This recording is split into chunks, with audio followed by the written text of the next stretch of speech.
अमेठी को छोड़ने का फैसला ये आत्मघाती फैसला है। अमेठी छोड़ करके जो राहुल गांधी जी ने अमेठी छोड़ने का फैसला किया है तो वो हार के डर से किया है। राहुल गांधी तो हर जगह कहते थे, मीडिया से कहते थे डरो मत, कांग्रेस के नेताओं से कहते थे डरो मत, विपक्ष के नेताओं से कहते थे डरो मत। तो जो आदमी दूसरों को कहता था डरो मत, वो खुद डर गया। 2024 के चुनाव में सपा आज भी उनके साथ खड़ी है, लेकिन बसपा उनके साथ नहीं खड़ी है।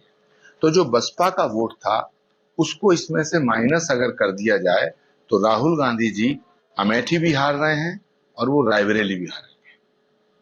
अमेठी को छोड़ने का फैसला ये आत्मघाती फैसला है, क्योंकि राहुल गांधी जी जब 19 में चुनाव लड़े थे अमेठी से, तो मैं लखनऊ से चुनाव लड़ रहा था। तत्कालीन गृह मंत्री राजनाथ सिंह जी के खिलाफ मैं चुनाव लड़ा।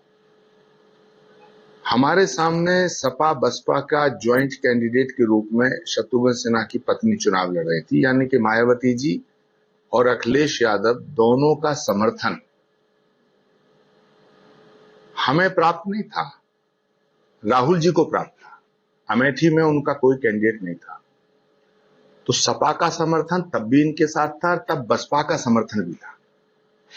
तो आज 2024 में और 2019 में जो फर्क है वो क्या है कि 2024 के चुनाव में सपा आज भी उनके साथ खड़ी है, लेकिन बसपा उनके साथ नहीं खड़ी है। तो जो बसपा का वोट था उसको इसमें से माइनस अगर कर दिया जाए तो राहुल गांधी जी अमेठी भी हार रहे हैं और वो रायबरेली भी हार रहे हैं, क्योंकि जो बसपा का वोट है वो अब इन्हें नहीं मिलेगा, पहली बात। दूसरी बात, अमेठी छोड़ करके जो राहुल गांधी जी ने अमेठी छोड़ने का फैसला किया है तो वो हार के डर से किया है, और इतने बड़े नेता को डरना नहीं चाहिए। और उसमें राहुल गांधी जी इतने बड़े नेता हैं, विपक्ष के बहुत बड़े नेता हैं। संजय गांधी भी चुनाव हारे थे मगर उन्होंने अपनी सीट नहीं छोड़ी थी। इंदिरा गांधी जी चुनाव हारी, उन्होंने अपनी सीट नहीं छोड़ी। तो हार के डर की वजह से आप सीट बदल दें, ये बड़े नेताओं को शोभा नहीं देता। और फिर राहुल गांधी तो हर जगह कहते थे, मीडिया से कहते थे डरो मत, कांग्रेस के नेताओं से कहते थे डरो मत, विपक्ष के नेताओं से कहते थे डरो मत। तो जो आदमी दूसरों को कहता था डरो मत, वो खुद डर गया। तो जो परसेप्शन है पब्लिक का वो ये है कि राहुल गांधी डर गए, और इससे कांग्रेस के वर्कर्स का मनोबल भी टूटा। जो आदमी दूसरों को कहता था डरो मत, वो खुद डर गया।